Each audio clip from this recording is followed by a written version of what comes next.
Hi friends, welcome back to Krupa's yummy world. ఈరోజు oven లేకుండానే సింపుల్గా స్టవ్ మీద బ్రెడ్ పిజ్జా ఎలా ప్రిపేర్ చేయాలో చూద్దామా. ముందుగా మనము పిజ్జా స్లైసెస్ని ట్రయాంగిల్ షేప్లో కట్ చేసుకొని ఇలా రౌండ్గా పెట్టుకోండి. చాలా బాగుంటుంది లుక్. ఇప్పుడు పిజ్జా మీద పైన వెజ్జీస్ వేసుకుంటాం కదా, నా దగ్గర capsicum, sweet corn, onion, tomato ఉన్నాయి. మీ దగ్గర పన్నీర్ కూడా ఉంటే యాడ్ చేసుకోవచ్చు. నా దగ్గర ఈ 4 ఇంగ్రీడియంట్స్ ఉన్నాయి. సో నేను ఇవి పెట్టుకుంటున్నాను. ఇప్పుడు దేని మీద అయితే పిజ్జా చేసుకుందాం అనుకుంటున్నామో ఆ ప్యాన్ పెట్టుకొని కొంచెం హీట్ అయిన తర్వాత బటర్ వేసుకొని మొత్తం చుట్టూ ఆ బ్రెడ్ పీసెస్ ట్రయాంగిల్ షేప్లో ఉన్నాయి కదా, అవి చుట్టూ పెట్టేసుకోండి. పెట్టుకున్న తర్వాత ఇప్పుడు పిజ్జా సాస్ ఉంటుంది కదా, ఆ పిజ్జా సాస్ కొంచెం అండ్ మయోనీస్ కూడా వేసుకోండి. టేస్ట్ బాగుంటుంది.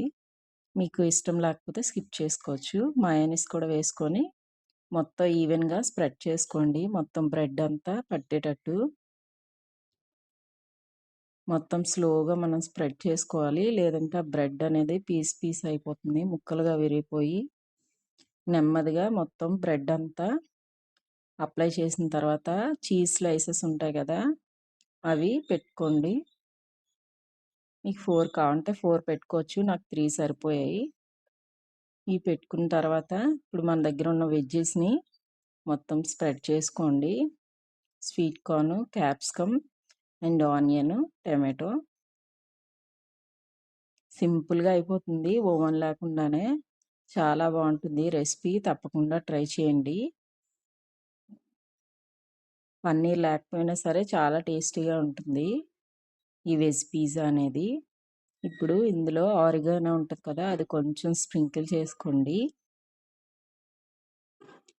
ఆరిగానో తర్వాత చిల్లీ ఫ్లేక్స్ కూడా. ఆ ఘాట్ అనేది బాగుంటుంది పిజ్జాలో. ఇప్పుడు ఒక 5 మినిట్స్ సిమ్ టు మీడియం ఫ్లేమ్లో స్టవ్ మీద పెట్టుకుంటే అంతే, సింపుల్ బ్రెడ్ పిజ్జా అనేది రెడీ అయిపోతుంది. మీ పిల్లలు ఎంతో ఇష్టంగా తింటారు. తప్పకుండా ట్రై చేసి ఎలా వచ్చిందో కామెంట్ మాత్రం చేయడం మర్చిపోకండి. ఇలాంటి సింపుల్ అండ్ యమ్మీ రెసిపీస్ కోసం కృపాస్ యమ్మీ వరల్డ్ని ఫాలో అవ్వండి.